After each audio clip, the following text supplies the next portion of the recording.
பில்லில் போயிட்டு ஸ்டாட்டிக் அப்படின்ற ஆப்ஷனை நம்ம செலக்ட் பண்ணணும்.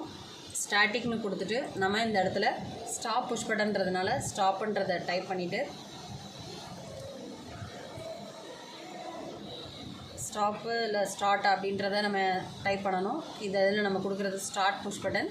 ஸோ ஸ்டார்ட்டுன்னு கொடுத்துட்டு நெக்ஸ்ட்டு நம்ம லெட்டரோட ஃபாண்ட் ஸ்டைல் எல்லாத்தையுமே சேஞ்சஸ் பண்ணிக்கலாம். இங்கே போய்ட்டு சேஞ்ச் பண்ணிவிட்டு தென் லேபிளில் வந்துட்டு முடித்த உடனே கலருக்கு வாங்க. எப்போவுமே லேபிளில் முடிச்சுட்டு கலருக்கு வந்தோம்னா on text colour, off text கலர்லாம் நம்ம செலக்ட் பண்ணுறதுக்கு ஈஸியாக இருக்கும். சப்போஸ் நம்ம கலரில் போயிட்டு அதுக்கப்புறம் சூஸ் பண்ணதுக்கப்புறம் லேபிள் போனோம்னா டெக்ஸ்ட்டோட கலர் திரும்ப அகைன் வர வேண்டியிருக்கும். அதனால் ஃபஸ்ட்டு எப்போவுமே லேபிளில் போயிட்டு டைப் பண்ணி முடித்ததுக்கப்புறமா கலர்ன்ற ஆப்ஷனுக்கு வாங்க.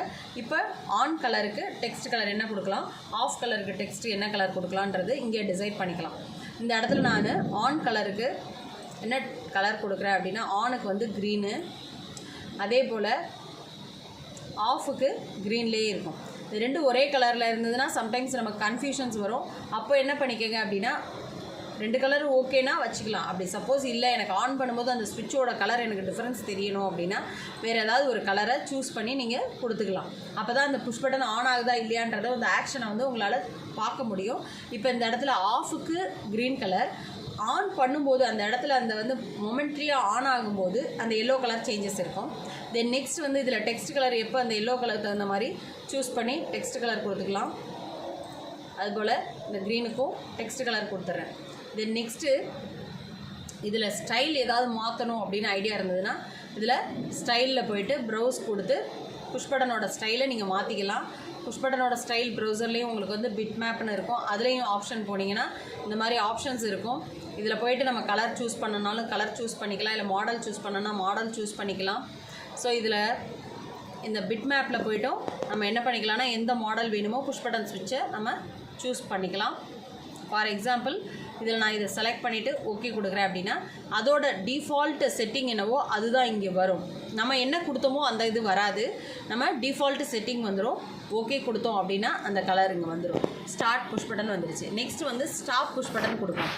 ஸ்டாப் புஷ் பட்டனுக்கு இதே போல் ஸ்விட்சில் போயிட்டு ஸ்விட்ச் வித் லேம்ப் அட்ரஸ் வந்து பார்த்திங்கன்னா இங்கே ஸ்டாப்னு கொடுத்துருப்போம். ஸ்டாப் புஷ் பட்டனோட அட்ரஸ் செலக்ட் பண்ணுங்கள், ஓகே கொடுங்க. ஆப்ரேஷனில் போய்ட்டு again bit momentary on. Then next again ஒரு அட்ரஸ் கொடுக்கணும், டெஸ்டினேஷன் அட்ரஸும் ஸ்டாப் புஷ் பட்டனுக்கு. தென் ஓகே கொடுத்துட்டு லேபிளில் போய்ட்டு நம்ம டைப் பண்ணிக்கலாம். ஸ்டாட்டிக்கில் போய்ட்டு ஸ்டாப் புஷ் பட்டன் அப்படின்னு கொடுத்துடலாம். ஸ்டாப் புஷ் பட்டன் கொடுத்துட்டு தென் நெக்ஸ்ட்டு இதே போல் ஃபாண்ட்டோட ஹைட்டு அதெல்லாம் மாற்றிக்கங்க. உங்களுக்கு விசிபிளாக இருக்கிற மாதிரி நீங்கள் என்ன ஹைட்டு சூஸ் பண்ணணுமோ சூஸ் பண்ணிக்கோங்க, லெட்டரோட ஹைட்லாம். இப்போ இதில் ஆன் கலர், ஆஃப் கலர் இருக்குது. இதில் ஆஃப் கலரில் இங்கே நான் க்ரீன் இருக்குது, அதை நான் மாற்றிடுறேன், ரெட்டுன்னு மாற்றிடுறேன். தென் நெக்ஸ்ட்டு ஆன் கலரில் நான் எல்லோ கொடுத்துட்றேன். கொடுத்துட்டு தென் நெக்ஸ்ட்டு இந்த இடத்துல டெக்ஸ்ட் கலர் மாற்றிக்கலாம். டெக்ஸ்ட் கலர் இந்த இடத்துல நான் மாற்றிடுறேன். ஓகேவா? அதுக்கு இந்த பேக்ரவுண்ட் கலருக்கு எந்த டெக்ஸ்ட் கொடுத்தா கிளியராக தெரியுமோ அந்த கலர் யூஸ் பண்ணிக்கோங்க. ஃபார் எக்ஸாம்பிள் இப்போ இந்த இடத்துல இதெல்லாம் கொடுத்ததுக்கப்புறம் நான் இந்த ஸ்டைல் மாற்றணும் அப்படின்னா ஸ்டாண்டர்டான உள்ள ஸ்டைலாக இருந்ததுன்னா அந்த ஸ்டைலில் அது மாறிடும். நெக்ஸ்ட் இப்போ இந்த இடத்துல நான் இது செலக்ட் பண்ணிவிட்டு ஓகேன்னு கொடுத்துட்டு ஸ்டைல் ஒன்று கொடுத்து ஓகே கொடுத்துட்டேன். இப்போ இந்த ஸ்டாப் புஷ் பட்டன் வந்துடுச்சு. தென் நெக்ஸ்ட்டு வந்து பார்த்திங்கன்னா ஒரு மோட்டார் போடணும். அந்த மோட்டார் போடும்போது நம்ம மோட்டாரோட இமேஜே கொண்டு வந்து வைக்கிறனாலும் நம்ம வச்சுக்கலாம். அது மேலே நம்ம அனிமேஷன் எஃபெக்ட் மாதிரி என்ன பண்ணலான்னா இந்த யூஸ் பண்ணனாலும் யூஸ் பண்ணிக்கலாம். இதுக்கு நான் ஒரு மோட்டார் இமேஜ் ஆல்ரெடி நம்ம பெயிண்டில் போட்டு வச்சுருக்கேன். ஸோ அதனால் என்ன பண்ணுறேன் அப்படின்னா இந்த இடத்துல இமேஜ் அப்படின்னு இருக்குது. இந்த இமேஜில் போய்ட்டு நான் இமேஜ்ன்ற ஆப்ஷனை கொடுத்து இந்த இடத்துல ஒரு ட்ராக் பண்ணி வைக்கிறேன். இந்த இடத்துல வந்து பார்த்திங்கன்னா மோட்டாருக்கு நான் ஒரு இமேஜ் இங்கே ஆல்ரெடி டெஸ்க்டாப்பில் வச்சுருக்கேன் பெயிண்டில் போட்டு. அதாவது நம்ம ஜேபிஜிஇ ஃபார்மேட்டில் நம்ம ஒரு இமேஜ் ஒன்று வச்சுருக்கேன். ஸோ அதனால் இந்த டிஃபால்ட்டாக என்ன பண்ணுறேன், இந்த மோட்டாரோட இமேஜை எடுத்துகிட்டு வந்து ஓப்பன் பண்ணி இங்கே வச்சிடறேன். ஸோ இந்த மோட்டாரோட இமேஜை ஓப்பன் பண்ணி வச்சுட்டு நமக்கு இந்த மோட்டாரோட இமேஜை நம்ம பெருசு பண்ணனா பெருசு பண்ணிக்கலாம். இந்த மோட்டார் நமக்கு ரன் ஆகணும் அப்படின்றதுல கலர் இண்டிகேஷன் தெரியணும் அப்படின்றதுக்காக நான் என்ன பண்ணுறேன், இந்த இடத்துல போயிட்டு அவுட்புட் நமக்கு தெரியணும் இல்லையா, இது வந்து ஒன்லி இமேஜ் தான். இந்த இமேஜுக்கு மேலே நான் இது ஆன் ஆஃப் ஆகுதா இல்லையான்றதை இண்டிகேட் பண்ணுறதுக்காக இந்த இடத்துல லேம்ப் சிம்பிள் இருக்கு இல்லையா, இது எடுத்துகிட்டு வந்து இந்த இடத்துல நான் ட்ராக் பண்ணி இந்த இடத்துல ஒரு இது ஐகான் போட்டேன். அந்த இடத்துல ஒரு அவுட்புட்டோட லேம்போட சிம்பிள் அங்கே வரைய போகிறோம். இப்போ இந்த இடத்துல போய்ட்டு இந்த லேம்ப் செட்டிங்னு இருக்கு இல்லையா, இதில் இந்த இடத்துல மோட்டருக்கு என்ன கொடுத்துருக்கோம், அட்ரஸ் கொடுத்துருக்கோம் இல்லையா, அந்த மோட்டரோட அட்ரஸை இங்கே செலக்ட் பண்ணணும். மோட்டாருக்கு செலக்ட் பண்ணிவிட்டு ஓகே கொடுத்துட்டு இந்த இடத்துல லேபிளில் போய் டைப் பண்ணனாலும் டைப் பண்ணிக்கலாம் மோட்டார்னு. ஆல்ரெடி நம்ம மோட்டார் சிம்பிள் போட்டதுனால அது மோட்டார்னு டைப் பண்ணணும்னு அவசியம் கிடையாது. நம்ம மோட்டார்னு கொடுக்காமலே கூட நம்ம என்ன பண்ணிக்கலாம்னா இந்த இடத்துல நம்ம மோட்டார்னு டைப் பண்ணணும்னு அவசியம் கூட இல்லை, கலர்லேயே வச்சு நம்ம இண்டிகேட் பண்ணிக்கலாம் அப்படின்னாலும் பண்ணலாம். எப்படி நம்ம ஒவ்வொரு தடவையும் நம்ம போய்ட்டு டைப் பண்ணி அந்த லெட்டரை வச்சு நம்ம ஐடென்டிஃபை பண்ணுறதுக்கு பதிலாக நமக்கு இமேஜே இருக்குது, அந்த இமேஜ் வந்து ஆன் ஆகுதா ஆஃப் ஆகுதான்றதை நம்ம வந்து இண்டிகேட் பண்ணிக்கலாம். ஸோ நான் அந்த லேபிள்ன்ற யூஸ் பண்ணவே இல்லை. கலரில் போயிட்டு என்ன பண்ணுறேன் அப்படின்னு பார்த்தீங்கன்னா இதில் ஆன் கலர் அப்படின்னா இந்த இடத்துல ஆஃப் கலர்னு ஒன்று இருக்குது. ஆஃப் கலர் க்ரீனில் இருக்குது, அதை நான் ரெட்டுக்கு மாற்றிடுறேன். ஆன் கலர் நான் எப்போவுமே ஜென்ரலாக வந்து பார்த்திங்கன்னா ஆன் கலர்னால் க்ரீன் தான் கொடுப்போம். ஸோ அதனால் ஆன் கலர் க்ரீன் கொடுத்துருக்கோம், ஆஃப் கலர் ரெட்டு கொடுத்துருக்கோம். கொடுத்துட்டு இந்த இடத்துல பேட்டர்ன் ஒன்று இருக்குது இல்லையா, இந்த பேட்டர்னில் வந்து பார்த்திங்கன்னா நம்ம என்ன பண்ணிக்கலாம்னா பேட்டர்ன் கொடுத்துக்கலாம். நமக்கு பேட்டர்ன் வேணும்னா கொடுக்கலாம், இல்லைன்னா வேண்டாம். அதே இது பிளிங்க்குன்னு இருக்குல்ல, அதுக்கு கீழே பேட்டர்னுக்கு கீழே பார்த்தீங்கன்னா பிளிங்க்குன்னு இருக்குது. அந்த இடத்துல போயிட்டு நான் ஸ்லோ அப்படின்னு செலக்ட் பண்ணிக்கிறேன். ஆன் ஆகும்போது அப்போ எனக்கு அது வந்து என்ன ஆகும்னா பிளிங்க் ஆகும்.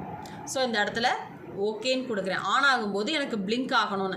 இதே இது இந்த ஸ்டைலை நான் மாற்றணும் அப்படின்னாலும் நான் மாற்றிக்கலாம். இந்த இடத்துலையும் நம்ம போயிட்டு என்ன பண்ணிக்கலாம், மோட்டாரில் இந்த ஸ்டைலை போய் நம்ம மாற்றினாலும் மாற்றிக்கலாம். இதே போல் இந்த மாதிரி ஒரு பாக்ஸ் இருக்கு இல்லையா, இங்கே இருக்கிற பாக்ஸு அதில் எதுலனாலும் என்ன பண்ணிக்கலாம்னா செலக்ட் பண்ணிக்கிட்டு கூட நம்மளால் இந்த இடத்துல சூட் ஆகிற மாதிரி நமக்கு இந்த இடத்துல மோட்டாரோட சிம்பிள் இருக்குது இல்லையா, அதில் நம்ம என்ன பண்ணிக்கலாம் செலக்ட் பண்ணி சூஸ் பண்ணிக்கலாம். இந்த இடத்துல நான் இதை செலக்ட் பண்ணிக்கிறேன், ஓகே அப்படின்னு கொடுத்துட்டு ஓகே கொடுத்துட்டேன் அப்படின்னா இந்த இடத்துல இந்த இமேஜ் இந்த இடத்துல வந்துருச்சு. அந்த டெர்மினல் பாக்ஸுக்கு நேராக இருக்கிற இடத்துல இந்த இதை வச்சுருக்கோம் மோட்டாருக்கு. இல்லை இந்த இமேஜ் வேறு மாற்றணுன்னாலும் நம்ம மாற்றிக்கலாம்.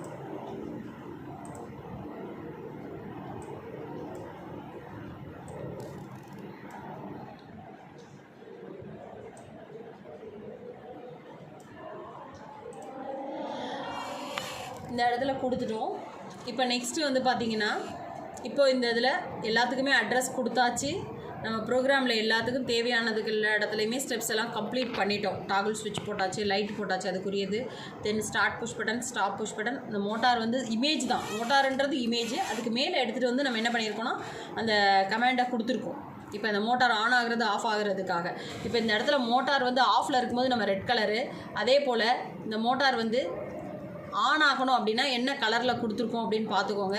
ஃபஸ்ட்டே ஆன் கலர் வந்து நமக்கு க்ரீனில் கொடுத்துருக்கோம், அதே சமயம் அது பிளிங்க் ஆகணும்னு கொடுத்துருக்கோம். ஸோ இப்போ மோட்டார் வந்து சிமுலேஷன் பண்ணும்போது அந்த கலர் வந்து என்ன ஆகணும்னா பிளிங்க் ஆகணும். ஸோ ஃபார் எக்ஸாம்பிள் இப்போ வந்து நான் இதில் ப்ரோக்ராம் ஏற்கனவே இது ஆனில் தான் இருக்குது, பிஎல்சி ப்ரோக்ராம் பார்த்துக்கோங்க ஆனில் இருக்குது. இப்போ நம்ம இதில் உள்ள ப்ரோக்ராம் ஹெச்எம்ஐயில் உள்ள ப்ரோக்ராமை நம்ம சிமுலேட் பண்ணி பார்க்க போகிறோம். இந்த ஹெச்எம்ஐயில் உள்ள ப்ரோக்ராமை நான் சிமுலேட் பண்ணுறதுக்கு இந்த ஸ்க்ரீன் கொண்டு போயிடுறேன். அடுத்த ஸ்க்ரீனுக்கு பக்கத்தில் இந்த ஸ்க்ரீன் கொண்டு போயிடுறேன். ஸோ அப்போ தான் உங்களுக்கு வந்து பார்த்திங்கன்னா இந்த ரெண்டு ஸ்க்ரீன்லேயும் நமக்கு இந்த ப்ரோக்ராமை ஒரே டைமில் வச்சு நம்ம என்ன பண்ண போகிறோம், ரன் பண்ணி பார்க்க போகிறோம்.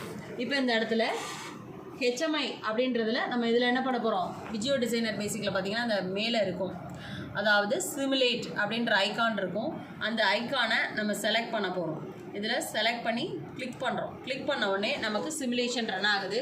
ஸோ இந்த இடத்துல சிமுலேட் ஆன உடனே நமக்கு இந்த சிமுலேஷன் ஸ்க்ரீன் தனியாக ஓப்பன் ஆகிடுச்சு. இங்கே ஆல்ரெடி நம்ம ப்ரோக்ராம் போட்டிருக்கோம், இங்கே சிமுலேஷன். அதே சமயத்தில் பிஎல்சிலையும் நம்ம ப்ரோக்ராம் வந்து ஸ்டார்ட் கண்ட்ரோலரில் தான் வச்சுருக்கணும். ஸ்டார்ட் கண்ட்ரோலரில் வச்சுட்டு தான் இங்கே நம்ம ஹெச்எம்ஐயில் ப்ரோக்ராமை ரன் பண்ணணும். இப்போ நான் டாகுல் ஸ்விட்ச் ஆன் பண்ணிட்டேன். ஆன் பண்ண உடனே என்ன ஆகுதுன்னா லைட்டு எனக்கு பிளிங்க் ஆகுது. ஏன்னா நம்ம அந்த இடத்துல என்ன கொடுத்துருக்கேன், அந்த லைட்டு பிளிங்க் ஆகிற மாதிரி ஆக்ஷன் கொடுத்துருக்கேன். ஸோ அதனால் அது என்ன ஆகுது அப்படின்னா அந்த டிஃபால்ட்டாக இருக்கிறதுனால அந்த லைட்டு பிளிங்க் ஆகிட்டே இருக்குது. டாகுல் ஸ்விட்ச் ஆன் பண்ண உடனே அந்த லைட்டு பிளிங்க் ஆகுது. டாகுல் ஸ்விட்சை நான் ஆஃப் பண்ணிட்டேன் அப்படின்னா அந்த லைட்டு ஆஃப் ஆகிடும். ஆன் ஆகும்போது அந்த லைட்டு பிளிங்க் ஆகுது. ஓகேங்களா. நெக்ஸ்ட்டு வந்து பார்த்திங்கன்னா ஸ்டார்ட் புஷ் பட்டன், அதை நான் ப்ரெஸ் பண்ணணும். அப்போ இது என்ன ஆகும் அப்படின்னா நம்ம கொஞ்சம் நேரம் மவுஸை அழுத்தி பிடிக்கணும். அழுத்தி பிடிக்கும்போது அதில் சேஞ்சஸ் தெரியும், கலர் நம்ம என்ன கலர் சேஞ்சஸ் கொடுத்துருக்கோமோ அது தெரியும். இப்போ நான் அழுத்தி பிடிக்கிறேன். அழுத்தி பிடிக்கும்போது என்ன ஆகுது, எடுத்துட்டேன், ரிலீஸ் பண்ணிட்டேன், புஷ் பட்டன் சுவிட்சை ரிலீஸ் பண்ணிட்டேன். ஆட்டோமேட்டிக்காக மோட்டார் வந்து ஆனில் இருக்கிறதுனால அந்த கலர் இண்டிகேஷன் க்ரீன் கலரில் ஆன்லேயே தெரியுது. நம்ம இந்த தகுந்த மாதிரி நம்ம எந்த இடத்துல வேணாலும் அந்த ரவுண்டு ஷேப்பு அந்த ஷாஃப்ட்டுக்கு பக்கத்தில் அந்த மாதிரி எது வேணாலும் நம்ம அனிமேஷனில் ஃபிக்ஸ் பண்ணிக்கலாம். நம்ம அந்த மோட்டார்லேயே வந்து இந்த மோட்டார் தான் இருக்குது, இது வந்து ஆனில் இருக்குது அப்படின்றதுக்கு தெரிஞ்சுக்கிறதுக்காக. தென் நெக்ஸ்ட்டு வந்து பார்த்திங்கன்னா இந்த ஸ்டாப் பண்ண போகிறேன் மோட்டாரை அப்படிங்கும்போது ஸ்டாப் புஷ் பட்டன் நான் ப்ரெஸ் பண்ணுறேன். அழுத்தும் போது பார்த்திங்கன்னா அந்த கலர் சேஞ்ச் தெரியுதா, நான் புஷ் பட்டனை அழுத்திக்கிட்டு இருக்கேன்னு அர்த்தம். நான் கையை எடுத்துட்டேன் அப்படின்னா மோட்டர் ஆஃப் ஆகிடுச்சு. இதே போல் ஸ்டார்ட் புஷ் பட்டனை நான் அழுத்தும் போது கலர் லைட்டாக தான் சேஞ்ச் ஆகும். அது டிஃபால்ட்டு செட்டிங், அதனால் அது கலர் சேஞ்ச் மைன்யூட்டாக தான் உங்களுக்கு தெரியும். நெக்ஸ்ட்டு இந்த இதில் வந்து அப்படி கிடையாது, நம்ம கலர் சேஞ்சு நம்ம கிளியராக பார்க்க முடியும். இந்த ஸ்டாப் பண்ணுறேன், மோட்டர் ஸ்டாப் ஆகிடுச்சு. இது HMI சிமுலேஷன், இதோட இது கம்ப்ளீட் ஆகிடுச்சு. இந்த சிமுலேஷன் முடிஞ்ச உடனே இதை நான் க்ளோஸ் பண்ணிக்கிறேன்.